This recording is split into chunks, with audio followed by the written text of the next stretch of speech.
For America, for the entire world, in fact, the mess that resulted from the excess of the Roaring Twenties was enormous. In the fall of 1929, the overpriced American stock market suddenly crashed. Boom times had turned to bust. Businesses closed. Banks failed. People lost their jobs and often their hopes. The Great Depression would circle the world and last over 10 years. International responses to it would be extreme. In the United States, Americans elected Franklin Delano Roosevelt in 1932, believing he could solve their problems. Roosevelt's New Deal reformed American government and introduced vast new programs like Social Security. But even with government help, over a third of the nation was gripped by poverty.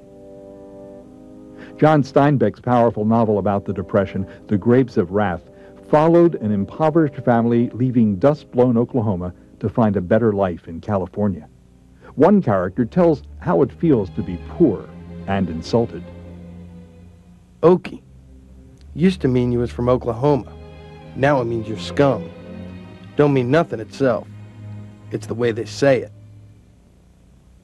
In his novel Native Son, Richard Wright chronicled how the combination of poverty and racism affected African Americans.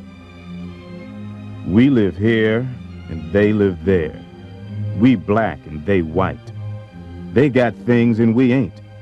They do things and we can't. It's just like living in jail. For many societies throughout the world, the crushing burden of debt, unemployment, and inflation would lead to extreme and often violent change.